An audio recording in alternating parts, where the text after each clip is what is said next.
Hello and welcome to Beyond Reproach. This is Stephanie Domingo. And this is Tux Lerzel. We come to you from Bushwick, Brooklyn, where we record on land belonging to the Lenape Nation, a nation that is one of many still very much out here doing its thing, and we would like to acknowledge that. Mm-hmm. This is the show about scandalous and scandalousness in American politics and government. That it is. That it is. Mm-hmm. We be drinking, we be swearing. Fuck yeah. Oh my God, hilarious. Wow. I like that you were making your own sound effects. Yeah. He did not slurp shit, nope. You guys. He slurped the air. I did. He is lies. It was very convincing, though. I feel like you would have a great career just doing sound effects. It's all those years watching The Simpsons. Yes. Yes. You are very animated in like a Simpsons way. It was formative. Yes. So today we are drinking something a little bit different. Yes. My story today is from the 1860s and 1870s. So I decided it was the perfect opportunity to go back into Jerry Thomas's Bon Vivant's Companion. Bon Vivants? Yes. Ooh.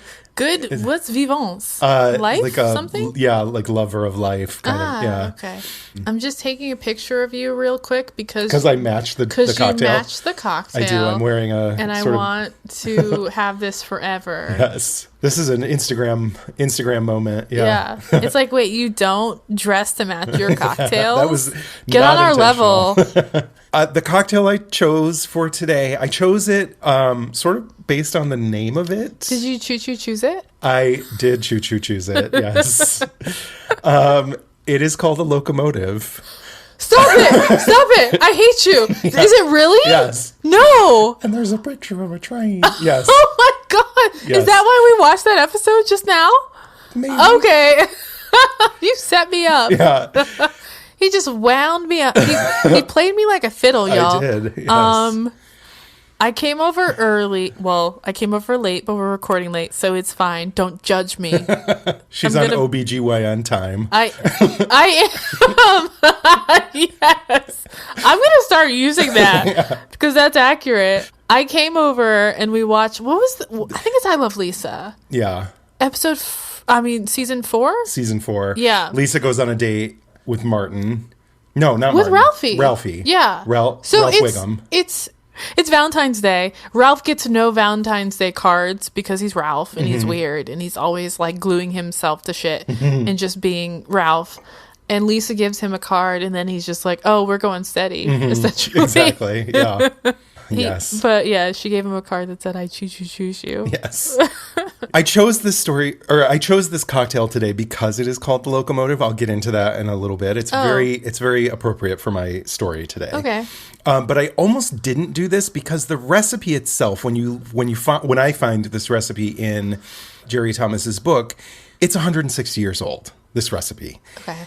It's mature. Yeah, it's just kind of vague and it needed sort of some like interpretation. I sort of needed to do some research to figure out what the fuck he was talking about. Oh. What these terms mean. So I don't know when this cocktail was invented. Obviously it was featured in his book, but it could have been around much earlier. Jerry Thomas published this recipe in 1862, but that doesn't necessarily mean he came up with it. And it also doesn't necessarily mean that it was super popular in the 1860s. Mm-hmm. He could have just thrown it in just for fun, just as like a novelty. But I wanted to see if it could have been a popular drink. So I kind of looked even further, did some digging.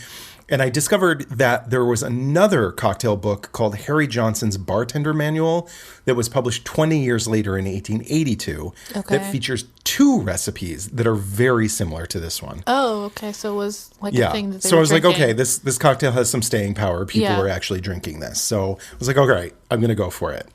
This is the recipe. Quote, put 2 yolks of eggs into a goblet with an ounce of honey, a little essence of cloves, and a liqueur glass of Curacao. Add a pint of high Burgundy made hot, whisk well together, and serve hot in glasses. Okay. So there's a few things to unpack here. Yeah. First of all, high Burgundy. What does that mean? Red. What does the high mean? Oh, yeah. You know what I mean? Does this mean that essentially you have to use like a fancy French wine to make this? And like, why would you, if there's other flavors and things going into it, why would you need to use like a fancy French Burgundy? Yeah. So then I kind of looked back at Harry Johnson's recipe, for which one of the two in his book is called the hot locomotive. It calls for Burgundy or claret. Oh, okay. Claret essentially is the British way of saying Bordeaux wine. So I started to think about it and I was like, oh, you know what actually this means? They're basically just saying use French wine because at the time, American and English wines tended to be sweet. Not always, but a lot of times they were sweeter. We weren't drinking Italian wines yet. So French wine, essentially all he's saying is use a dry red wine. Yeah. That's what it means. Yeah.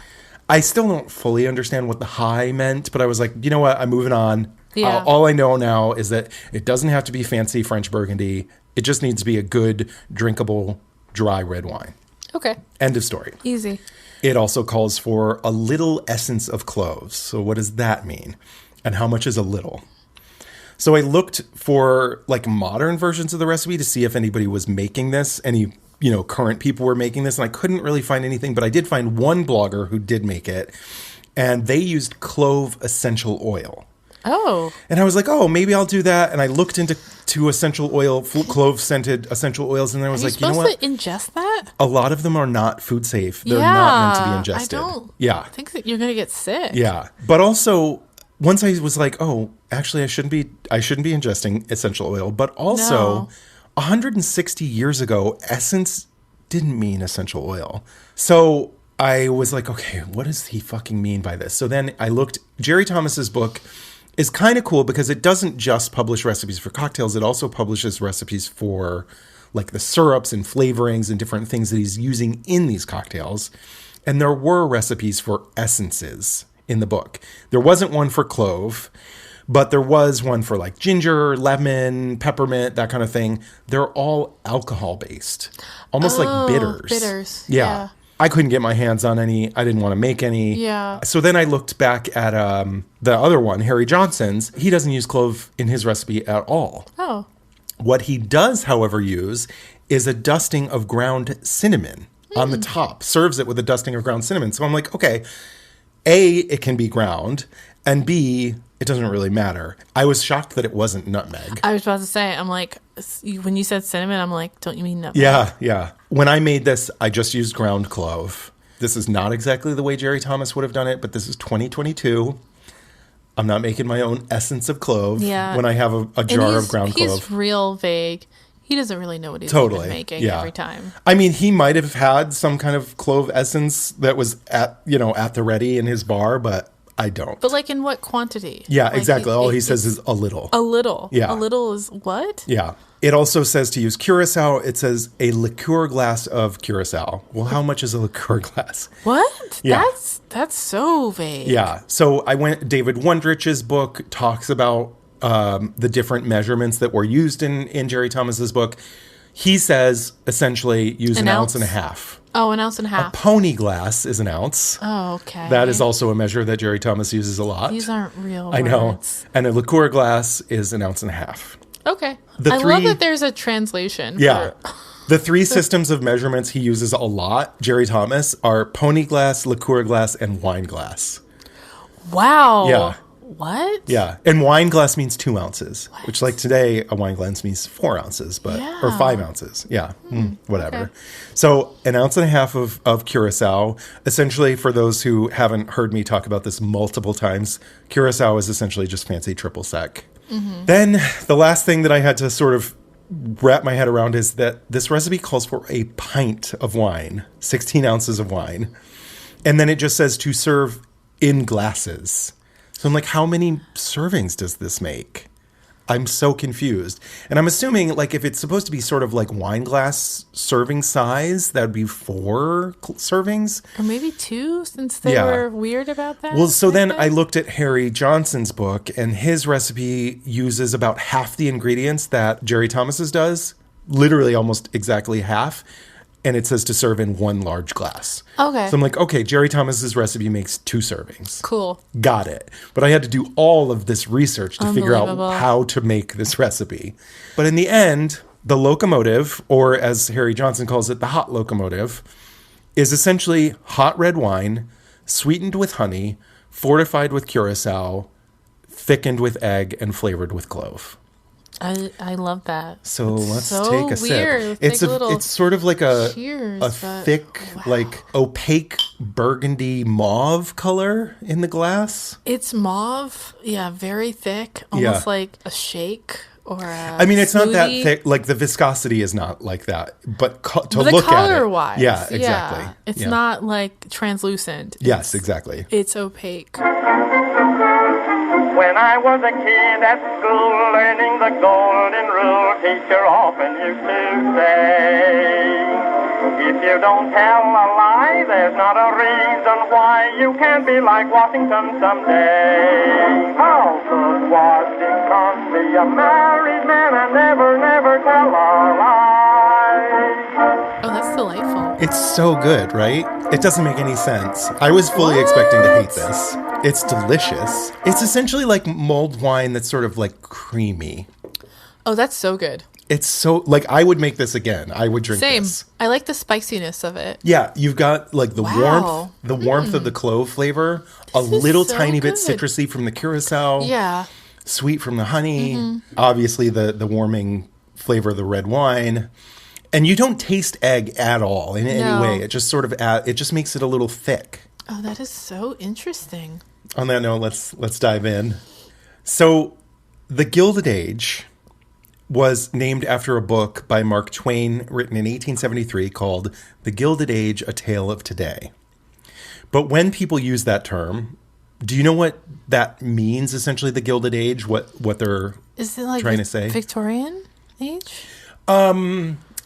Or like they're Yeah, I like, think it kind of concurrent with Victorian, but like what? like wealth and, Yeah. I don't know, society. Like, Totally. Yeah. So essentially, I would think a lot of people think the word gilded means golden, Oh, that it's like the golden age. interesting. Gilded doesn't mean golden. Yeah, I didn't It think so. means thinly coated in gold. Not even gold plated, thinner than that, like gold leaf. Ooh. Yeah. So essentially what Twain was saying when he called it the Gilded Age facade. is that it's a facade. Yeah. Yeah. From the outside, those years looked golden. They looked like an era of incredible wealth and power and success.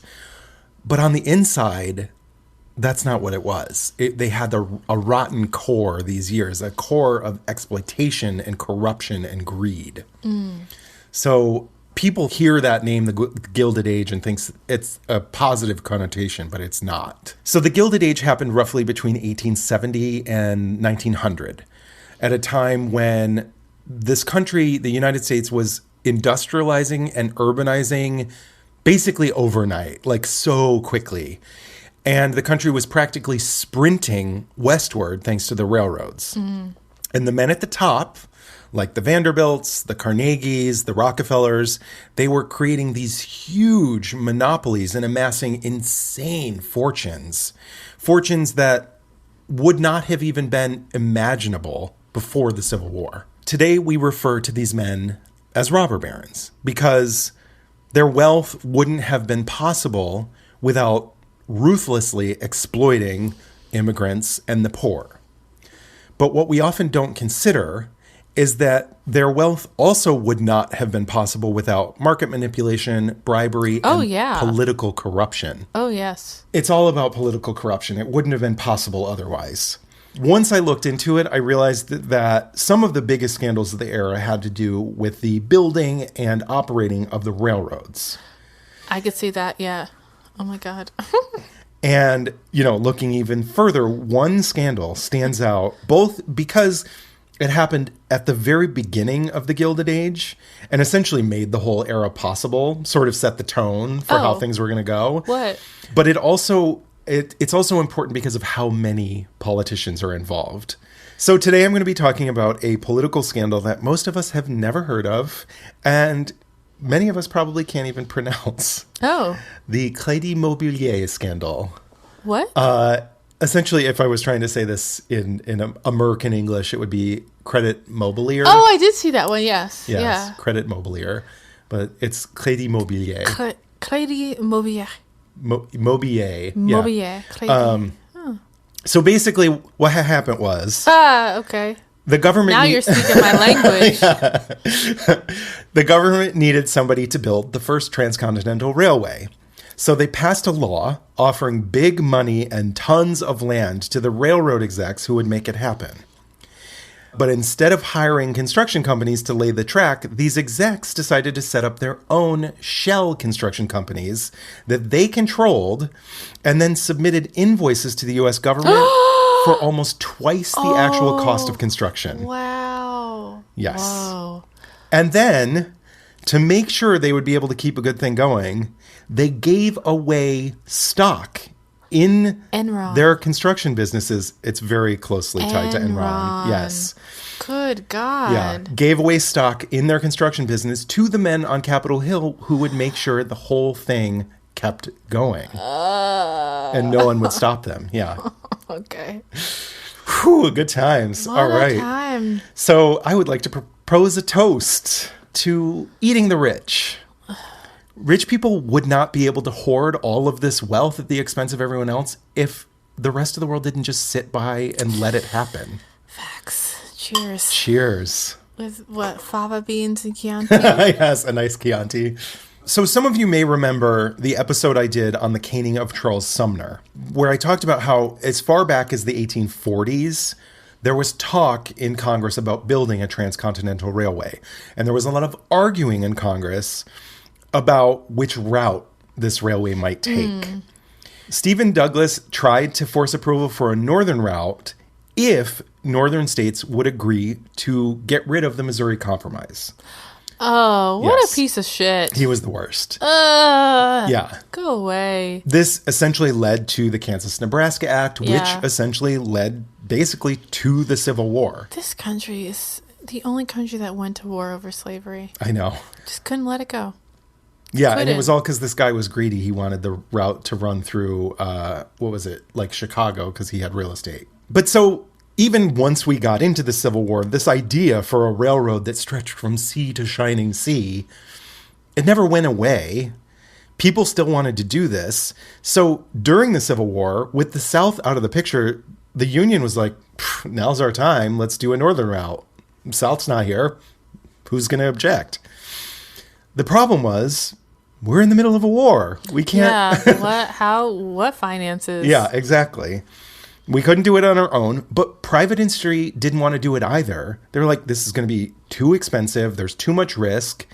And while a connection to the West sounds great on paper, there wasn't really anything in the middle that they gave a single shit about. There were plenty of native people, but these were seen as an obstacle to overcome. And for what? In their minds, there's no big cities, there's no industries, there's nothing of value to them until you get all the way to California. And the Rocky Mountains are in the way. So private industry is like, what's the fucking point? No, absolutely not. I'm not interested. But the government wanted this so bad. So in 1862, they passed the Pacific Railway Act, which essentially created 2 new railroad companies to do the work for them. They already had, They were government sponsored? Yeah, they Okay. basically were like, we're going to make this happen. We don't really want to do it ourselves, but we're going to figure it out. I'll get into that in just a second. Okay. It's a very strangely organized way of going about this, which led to a lot of problems because it shouldn't have happened this way. But so at this point, we already had railroads as far as the Missouri River in the country. But it was still another 1,700 miles to the Pacific Ocean from the Missouri River. The Missouri River, I'm guessing, is in Missouri. It's on the west side of Missouri, sort of goes like further north. It goes through like Iowa and Nebraska, which is where they basically decided to start, was in Nebraska. So this is a map Okay. I'm going to show you Okay. of the route and where it starts and how it was split up between the two Oh, companies. okay. So it's starting like Yeah, in It the starts middle, in further Omaha. west a little. Yeah, almost in the middle of the country, and then the rest of the way. But it's 1,700 miles, this route. So this was seen as too much, too big of a route for one company to handle. So they decided to set up two separate companies. Union Pacific would take the eastern route, working from Omaha, Nebraska west, and Central Pacific would work from Sacramento, California east, and they would meet in the middle. But the government didn't want to do the work, but they also didn't want to pay for it, at least not outright. Because if they had the money, if they could pay for the whole thing themselves, why give it to private industry to profit from? You know? To overcharge them. Exactly. So instead, they decided that they would lend part of the money to private industry. And, sort of in the form of government bonds, they would give them, yes. Got it. They would give them government bonds. That makes sense. Yeah. And these companies wouldn't even have to pay for the land. They would also give them a fuck ton of land grants. And then they would choose the country's leading businessmen and put them in charge. Ruh-roh. What could possibly go wrong?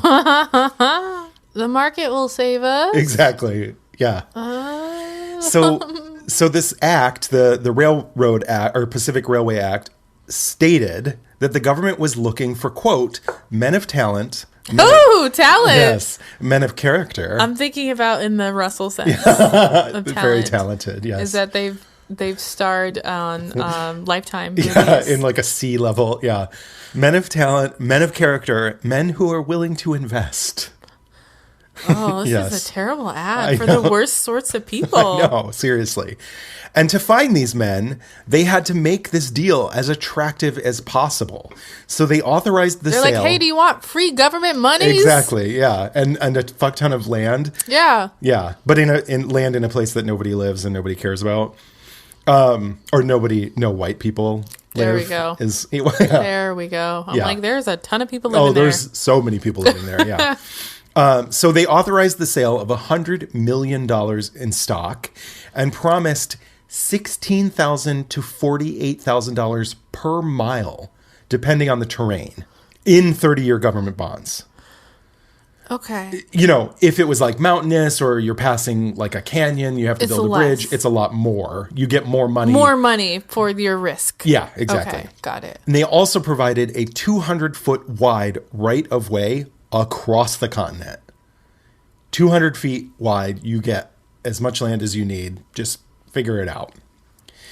So once they found these men to run these two businesses, they handed them a valentine that said, I choose you. And these men, like, what were their, like, qualifications? They were like railroad execs. I'm just like... Yeah. Basically, they were looking Okay. for rich people who could invest, who sort of knew what they were doing. Things get At a little... least it's like, when you say sort of, I'm like, that's better than not knowing and just being rich. Totally. Yeah. But yeah. Some of just them were railroad barely. execs. Not all. I'm getting why this is a scandal. Yes. Okay. Once they had been chosen, the men in charge were like, wait a minute. Y'all aren't offering us nearly enough money to finance this whole project. And it's still too risky for us to be able to find any serious investors in this project. And we don't have enough money on our own to make up the difference. So we need to find a way to make this less risky. We need to find a way to offer our investors something of value. So the boards of both of these new companies went back and bribed a bunch of congressmen to pass a second Transcontinental Railroad Act in 1864 that doubled the size of the land grants to 20 million acres. 20 million acres of land that they got from the government for free. Wow. And this new act gave these companies the coal and iron rights to that land. Oh, wow. Yes. Oh, my God. That's how they got so rich. But this new act also allowed them to sell their own bonds backed by their new real estate. What could possibly go wrong? Seriously. So in today's terms, this basically meant that these companies could take out two mortgages on every parcel of land they were given. Wow. One came from the government and one would come from investors. Eventually, once the railroads were up and running and turning a profit, these bonds would have to be paid back with interest. Mm-hmm. But that was a problem for the future. Yeah. Like, who cares? I'm living in the present. Exactly. I'm on a And the higher government level. just gave me a present. Yeah. So I think at that point, this is time for us to take a little break. Yeah. I'm trying to just like prepare my mind for all of the fuck shit that's about to happen. There's about to be some fuck because shit. of all of this like what? No. I know. But they bribe people to make this second law that's Totally. like a free for all kind of thing. Absolutely. And like that was not the original intention at all. And I do understand, like, the government, in my mind, the government, if they had all this money to give to get somebody else to build it, they should have just built it themselves. And it should have been a public service to take the railroad. Yes. But that's not how it went down. No. In theory, they were trying to say, like, we don't have all the money, so you guys have to put up some of the money and find some investors, so they put up some of the money. And then, like, we'll give you what you need to get started, and then you'll be able to profit once it's up and running. But these guys were like, well, there's so much risk. Like, we want more and more and more and more, you know? All right, let's take a break. You guys can't hear my face, but it's screaming. Yes. Yeah. All right, BRB.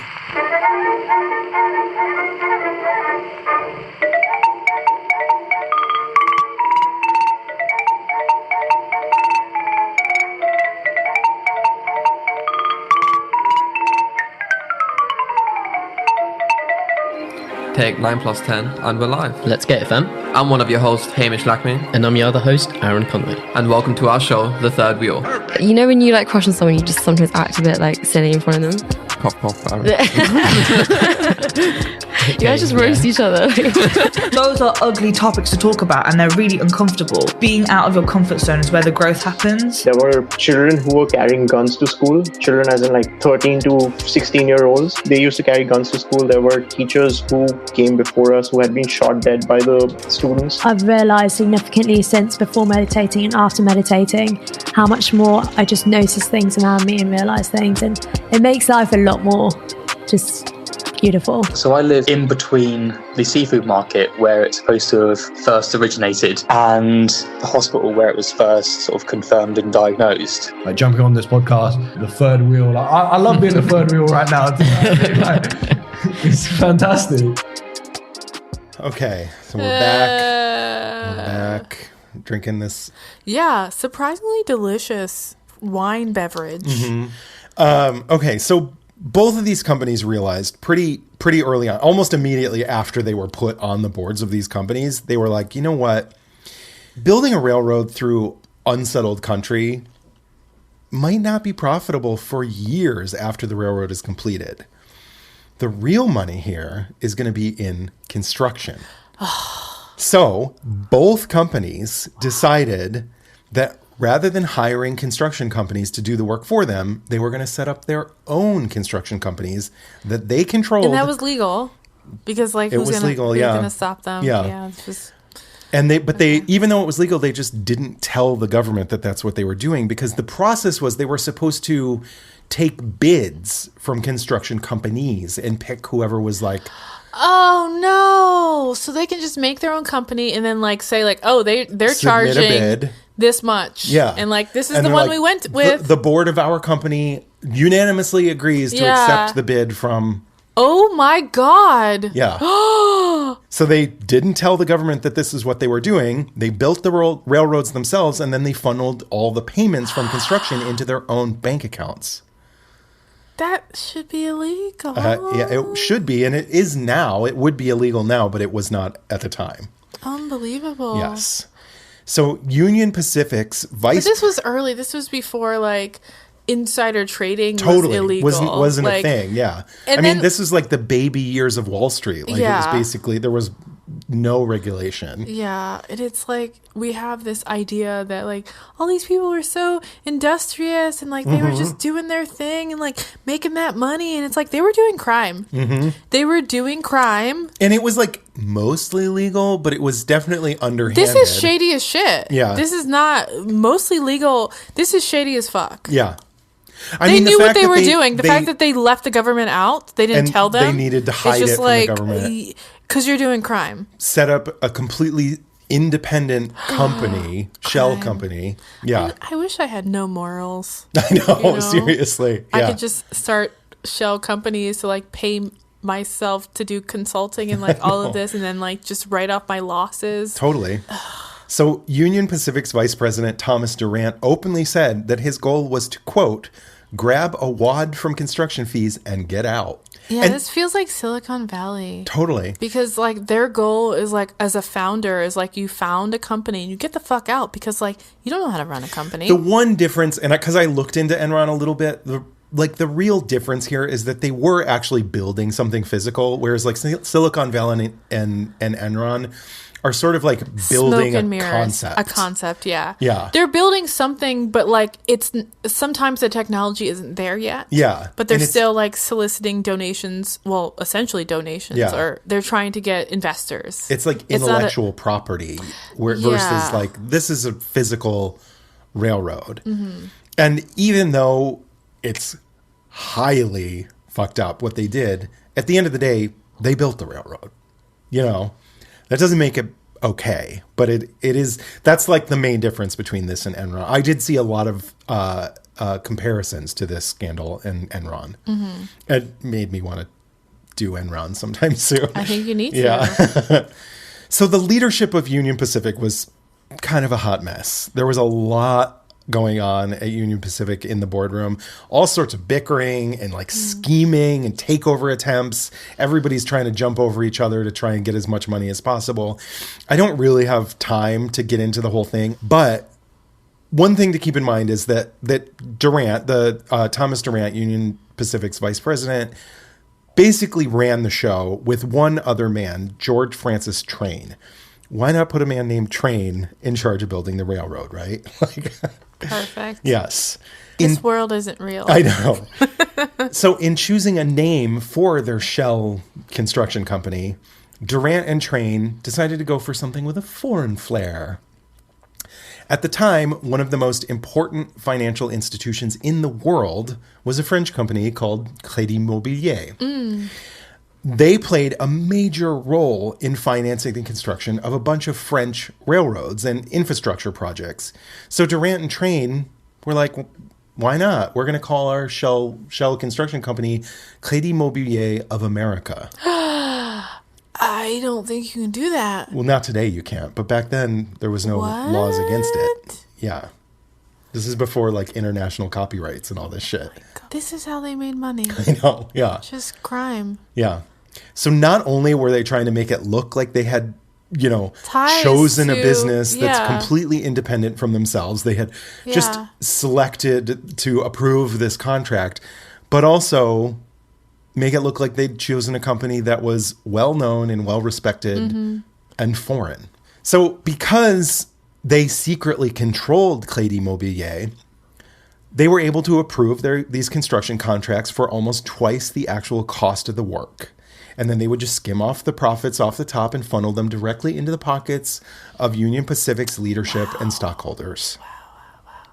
And it's called business, okay? Look it up. Look it up. Get with the program. And so this way, the invoices that Union Pacific presented to the U.S. government matched what they were actually being billed for. So there wouldn't be any evidence of profiteering or fraud if the government decided to audit Union Pacific's books. They're charging the government what they're being charged by Crédit Mobilier. And also, to make sure they could squeeze out every last penny possible, they even added a curved route out of Omaha for no other reason than to add 9 extra profit-generating miles to the track. Wow. There was no reason for this route to sort of arc out of Omaha, other than just making it longer so they would... Yeah. So wait, is the whole track longer just because? What I was or reading just out is, of I think, Omaha? because that's a weird one. Omaha is like where they started. So I think in the very beginning of the project, They're we're just just going to add some let's extra miles. Let's do this curvy, wavy shit, Yeah. and no one will care. Yeah, I think from what I read, maybe it happened more, but from what I read, it was like just the route, like as they were coming out of Omaha. I like that they're starting out fucked up like this. Yeah, totally. Yeah, but wait, there's more. I am busy. I gotta go. I have a meeting. I have an appointment. So a lot of investors still were really reluctant to buy Union Pacific stock at full cost while the railroad was still under construction. People were like, again, I've already, there's not really anything in the middle that rich people care about. But can they say like, hey, but like we're doing crime and it's going to be okay? Yeah, I mean, like, so what they ended up doing was, well, first of all, the government wouldn't let Union Pacific sell their stock below par because the Union Pacific is sort of like, I mean, it's a private industry, but the government set it up so there was a lot of regulation. So they're not allowed to sell. Yeah, exactly. So they're not allowed to sell their stock below par. And these investors don't want to buy it at par or above par because they're like, it's too risky. So instead, Union Pacific sold their stock to Crédit Mobilier. No! Oh my God. That was legal? Mm-hmm. I mean... At full value. And then Crédit Mobilier sold the stock to new investors on the cheap. And then they made up for the loss with the inflated construction invoices to Union Pacific. Oh my God! Wow. I mean, crime sounds so fun. I know. That's that's like so fraudulent, but also like creative and fun. Totally. That like, if I was like a straight white man, like working during this time, like I would be like, this is the best fucking job of my life. Because like, wow, look what we're doing. They were living their lives. Oh. They were, yeah. The imagination. I know. And then they're getting so bold and so. Clearly, they're on that high. They're like, it's like the 80s. This was before cocaine. Yeah, exactly. I mean, actually, they were doing cocaine. They were probably doing cocaine. They were doing cocaine. They were drinking it. Yeah, they were taking this for a sore throat. Yeah, exactly. Right now. The doctor had prescribed cocaine, and that was the whole fueling the whole industry. Wow. Yeah, and since Union Pacific's board of directors ran Crédit Mobilier, they were able to make an estimated $16.5 million in profits just on these stock sales alone. Wow. And by the time the railroad was completed in 1869, the value of Union Pacific stock had risen 750%. Oh my God. Yes, making everyone involved a fuck ton of money. Wow. Get that money, honey. Secure the bag. Yeah. It's secure. For its time, this was a very sophisticated corporate scam, and it was, at the time, mostly legal. Yeah. In the end, once the tracks were completely laid and everything was done, Congress had paid almost $95 million to Crédit Mobilier. Before they realized, and this is like, again, this is white supremacy, before they realized that, like, white people were bad. Totally. They're just like captains of industry. They're the best people we've laws. got. Let's make laws about jaywalking because like black people have to walk. Mm-hmm. But let's not make any financial laws. No, these are upstanding citizens. They're patriots. Like look at their skin color. Totally. They're like the cream of the crop as far as it goes. Oh. Wow. Amazing. Yeah. $95 million to Crédit Mobilier via Union Pacific. So do you think they said it like the right way? I thought about this. Because I'm just like, they're not doing this like deep throat Crédit Mobilier thing. They were rich, educated white people in the 1800s. So they did speak French. They did speak French. You're right. Because when I was looking it up, a lot of it had the accents over Crédit. So I was like, they were probably just saying Credit Mobilier, like Grave. Yeah. But so I'm like, were they saying Credit Mobilier? Yeah. But they were rich. They knew how to speak French, and they wrote it with the accents and everything. Okay, so perfect. I thought about that. Most people today would say Credit Mobilier. Yeah. Yeah. They were not going to public school. Exactly. Yes. So Congress had paid almost $95 million for this railroad to be built. Just Union Pacific's section, not even, the Central Pacific part. But the real cost only added up to about $50 million. So there was about $44 million in profits that had just disappeared into the pockets of Union Pacific's corporate leadership and stockholders. That number is almost $1 billion today in today's money. $1 billion just done disappeared. I mean, they call it bootstraps. Yes, exactly. Yes. Those billion-dollar bootstraps. But it wasn't all just Scrooge McDuck diving into pools of money. There was trouble a-brewing. Oh, okay. So a Republican congressman named Oakes Ames happened to be on the boards of Union Pacific and Crédit Mobilier. He sounds nosy. I know. I'm just kidding. Oakes Ames, and he was not their problem. He was on their side. I was about to say, we said Republican. I'm like, wait, this is before the switch, but like maybe it was. No, he was like in theory a good guy, but like not a good guy. No.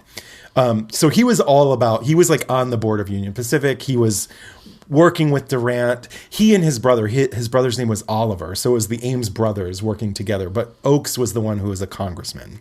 Okay.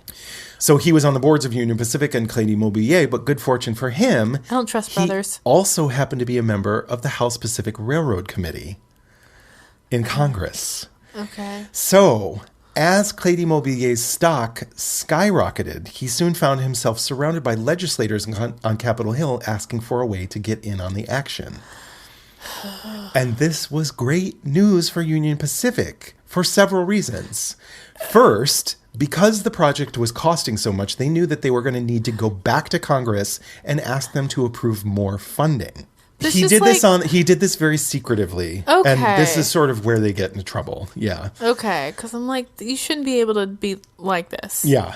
Operate in this way. Totally. Okay. And he knew that. So they were going to have to ask Congress for more money. And if certain people in Congress had a financial stake in the company, they would make sure Union Pacific got what they needed from the government. But this also meant that those same congressmen would make sure that no one was looking too closely at the way Union Pacific was doing business. So, with Durant's blessing, Ames started selling stock to the most influential lawmakers he could, who had the most power over the railroads in Congress, the men on the Pacific Railroad Committee. So, just like with the other investors, they were selling these stocks well below market value. And if certain key legislators that they really needed and wanted couldn't afford even the lower prices, they would just give them the stock. Oh. And say, we'll pay for it out of your dividends. Once this starts making returns, we'll keep the returns until the stock is paid for, and then you start getting your dividends. That's illegal. Yes, it is. Yes. Even back then, I feel like that's illegal. Yeah. And so to make sure that nothing looks suspicious. Oh, okay. The stocks remained in Ames's name, but he kept very close track in a ledger of all the transactions. Oh, he wrote this shit? Yes. Oh, okay. So this is how they get to him. And then he was like secretly paying each lawmaker the dividends yeah. Wow. But like the stock was always stayed in his name. Huh. Unfortunately, one major investor in Union Pacific named Henry S. McComb was pissed that Ames was just giving away all of this stock. And he insisted that because of some boardroom deal that had happened, that the company owed some of that stock to him. So, in 1868, Ames wrote him 3 letters, essentially saying like, look, buddy, you already got everything that you're owed, and I don't have any more stock to give you anyways because I've already distributed it at, quote, where it will produce the most good to us, I think. Oh, I love that. The most good to us, I think. Yes. So coy. Mm-hmm. In one letter, he said, we want more friends in this Congress. Essentially meaning that if more congressmen owned interest in these businesses. More of these people. Yeah. But then everyone will benefit, including McComb. Like, you're a stockholder too. If we're doing well, we all do well, including you. So shut up. But McComb wasn't satisfied with that answer, and eventually he sued Ames and Crédit Mobilier to get the stock that he believed that he was owed. The following year, in 1869, the last section of track was laid in Promontory, Utah, joining Central Pacific and Union Pacific's two lines. And with that, the country's first transcontinental railroad was completed. But with no more work to do, Credit Mobilier was out of business. Union Pacific still gets to run the railroad, but Crédit Mobilier has no work to do anymore. Yeah. Okay. So the construction contract money isn't coming in, but now, in theory, you have the money that you're collecting from running this railroad. Yeah. Fast forward a few years to 1872, which is 3 years later. 1872, McComb's lawsuit is still dragging on. And Union Pacific, at this point, is almost bankrupt without all of that extra construction money coming in, because the track isn't really profitable yet. It's very long, and there really isn't many stops along the way. So, like, the maintenance of it and everything cost a lot. And they were very used to having that extra cushion. McComb basically decided, like, things are not going my way. The stock isn't doing well because things are sort of floundering now. I'm going to tell everybody. So he introduced Ames's letters as evidence in the trial for the stock. Yikes. But then he also leaked the letters to the press. I love that. Yes. I mean, that's what you do. Yes. So a New York City newspaper called The Sun ran an expose about these letters, pitching the scandal as just one more failing of then-President Ulysses S. Grant. They called it the most damaging exhibition of official and private villainy and corruption ever laid bare to the gaze of the world. I love the flowery way in which they spoke and wrote. Yes. Villainy? Yes, yes, please. It was villainy. Can we bring that word villainy, back? Yes. So at this time, Grant was right in the middle of a re-election campaign for his second term. Uh-oh. And the Sun was notorious for criticizing Grant and his administration. They hated him. Okay. They did not want him to be re-elected again. So not only was the Sun's expose clearly biased against Grant, which it literally was. Grant wasn't even president when most of this happened. This is 3 years later. He's only been president for 3.5 years at this point. So, like, he came into office when the railroad was almost complete, but they were blaming him for this whole thing. But on top of that, their article was also really... Thanks, Grant. I know, exactly. My conditioner did not do what it was supposed to do. Yeah, totally. It's your fault. But this article that they wrote was also really, really poorly written and full of sloppy mistakes and factual errors. Yikes. They had these letters. They could have written this so much better, but they fucked it all up. Oh, no. It was a disaster. And because of that, a lot of other papers at the time quickly came out and dismissed the whole story as a phony. So everyone's like, okay, the Sun is saying that all this stuff happened, but maybe it didn't. So Grant won a second term in 1872. But then this Crédit Mobilier story just wouldn't go away. Probably because it kind of confirmed what a lot of people in the press kind of suspected was going on all the time, that this company's stock was being used to buy influence on Capitol Hill. There had been murmurings in the press as early as 1868, but nobody could really prove anything, and now there's a smoking gun. So, eventually, Congress realized they had no choice but to look into this.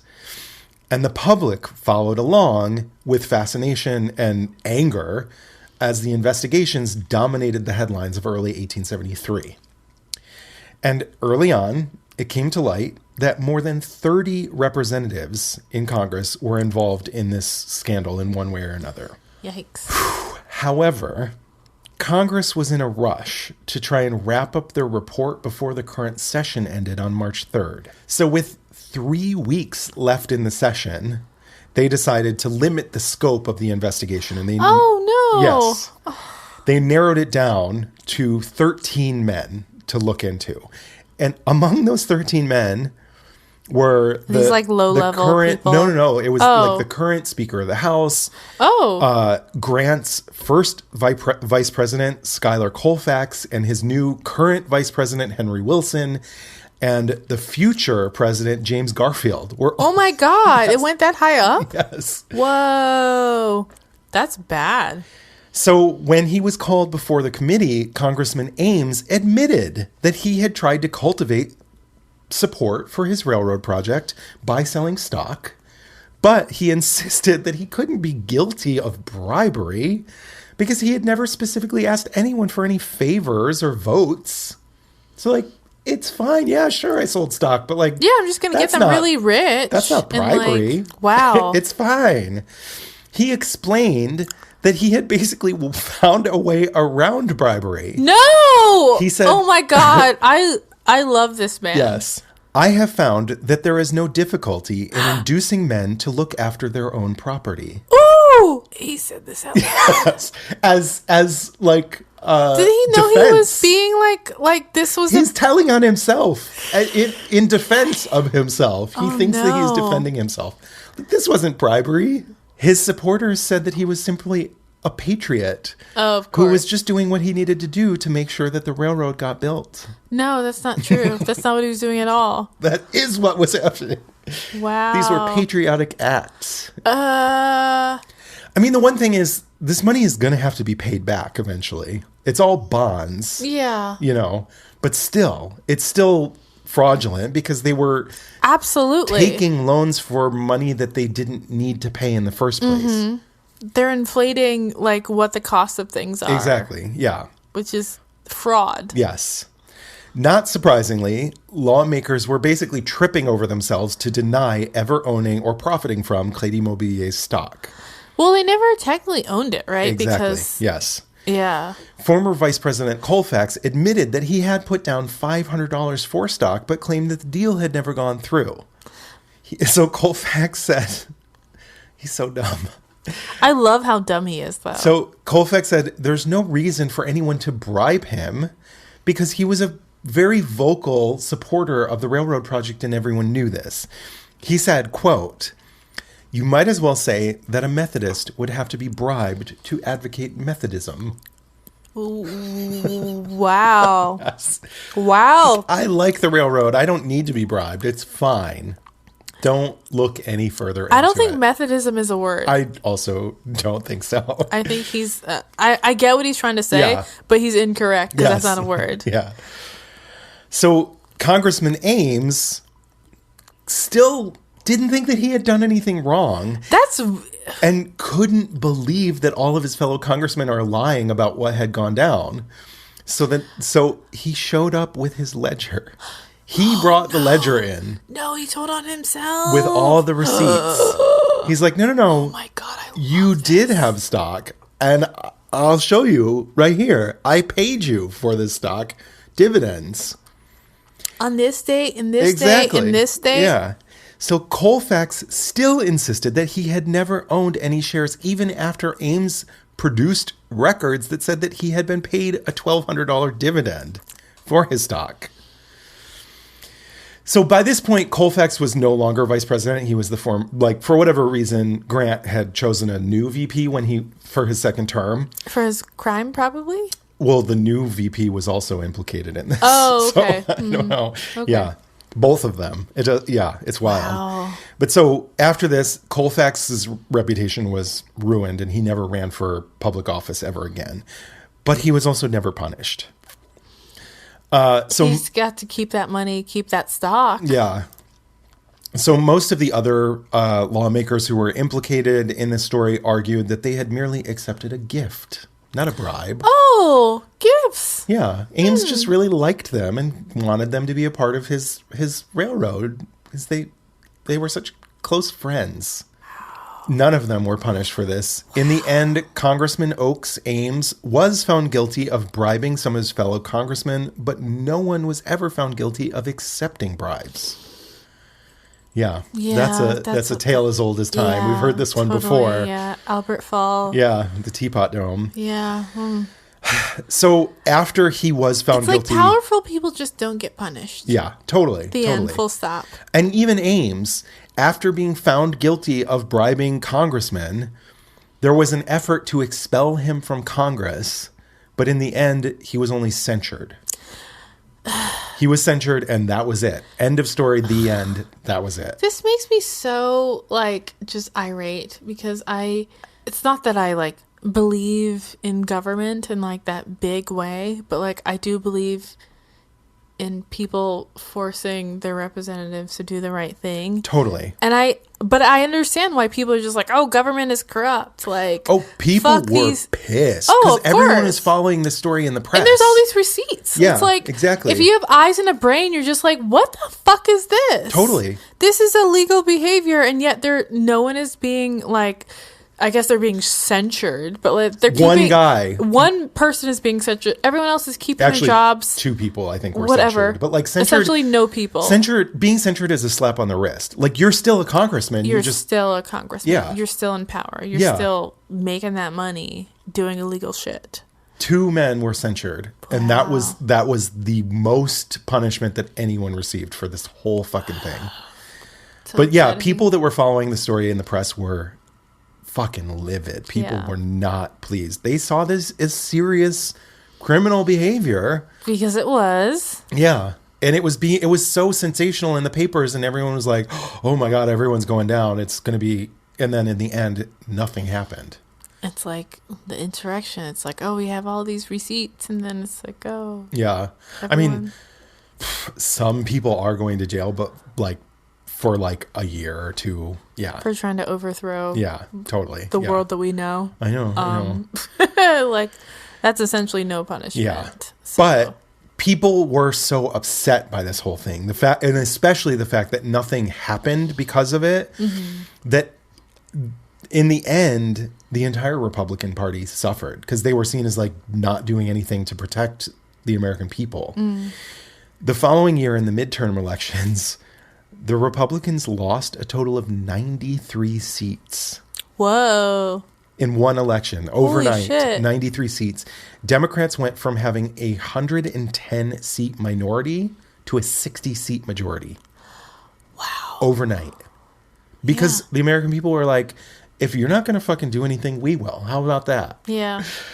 So the government eventually took Union Pacific to court for misappropriation of funds. But whatever. But the Supreme Court ruled that the government couldn't sue until 1895 when the company's debt matured. And in this case, they were basically like, you know what? For the purpose that you're suing for, in essence, the government as an entity is just the lender. And once you've lent them the money, it's none of your business what they do with it. So, like, y'all don't have a case. You got the railroad out of it. They're going to pay you back, so shut up.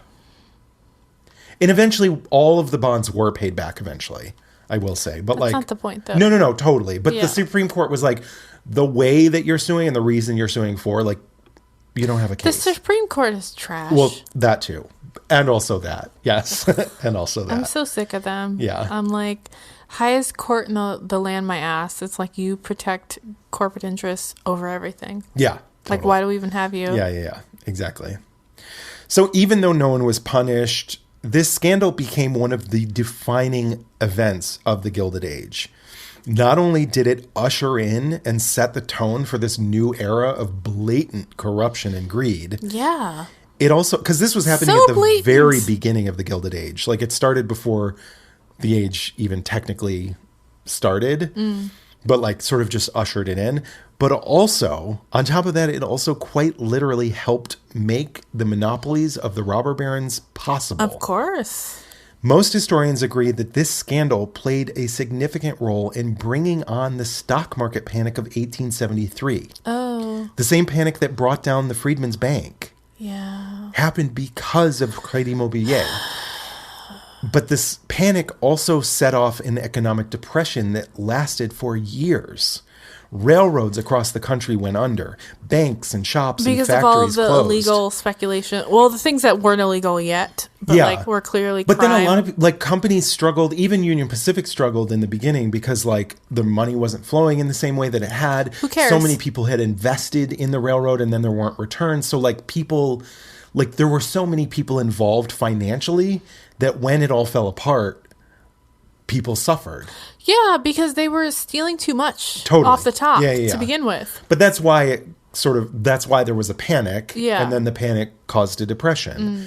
And then all of these places went out of business. Banks and shops and factories went out of business unemployment went as high as 25%. Wow. That's And then outrageous.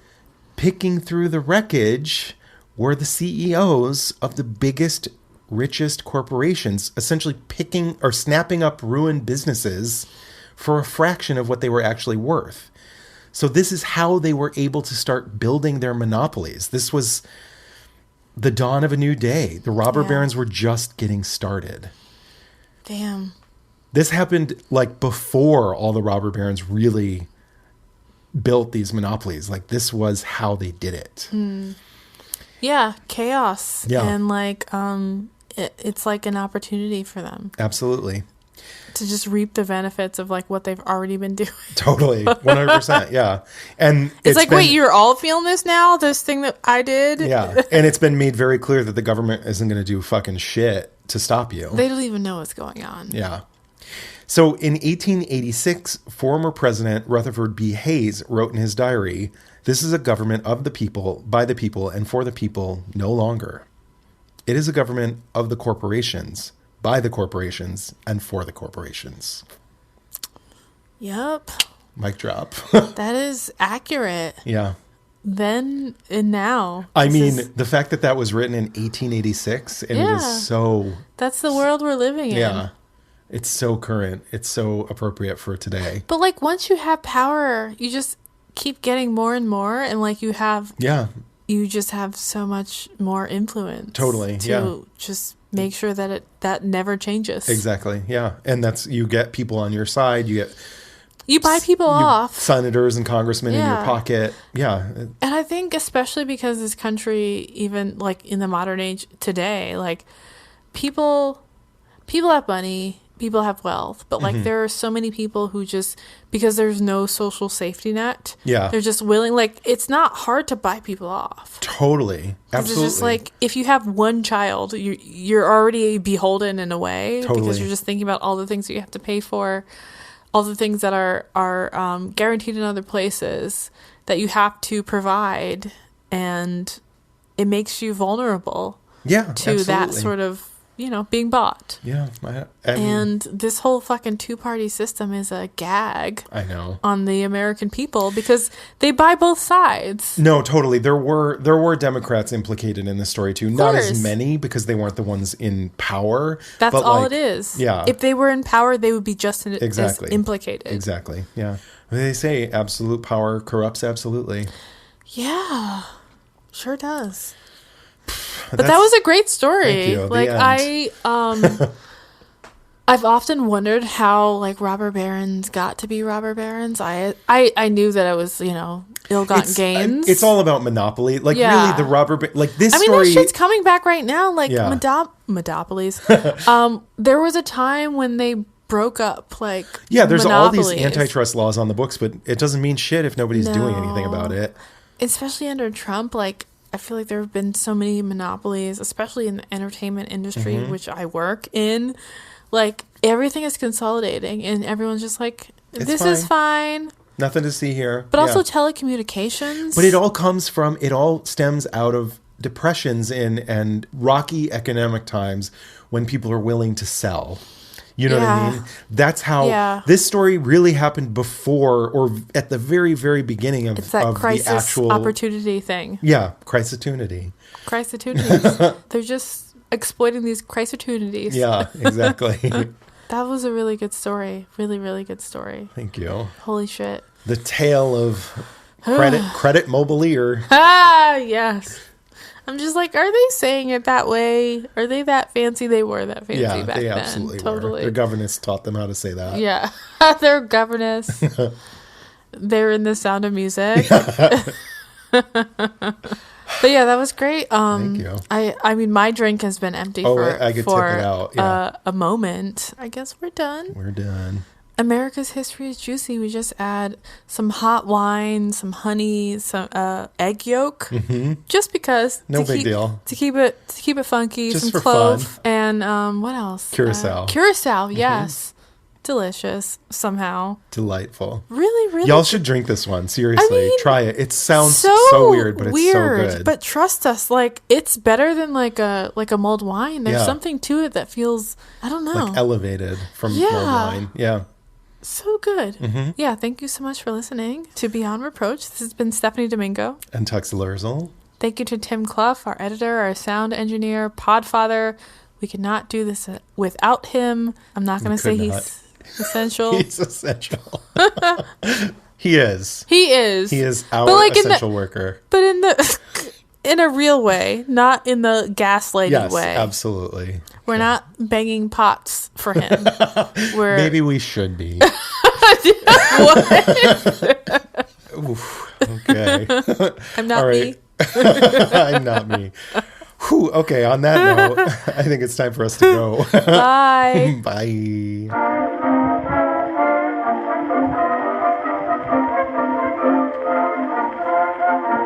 Beyond Reproach is proudly recorded in Bushwick, Brooklyn, on land belonging to the Lenape Nation. Please note we are not historians. We are just a couple of drunks who never shut up and love history. Full list of all source information can be found in the show notes on our website. Please take a moment to rate, review, and subscribe. Written reviews are especially important. If you like us, please do one of two things. Leave us a review on Apple Podcasts, or send this episode to a friend, family member, or someone who you think would be into it. Make sure you follow us on Instagram because we post our cocktail recipes the Thursday before each full episode. Please drink along with us if you are not driving. We also have a shop on beyondreproachpod.com. Get your merch, brand yourselves. We have exclusive content on Patreon where you can directly support the production of our show.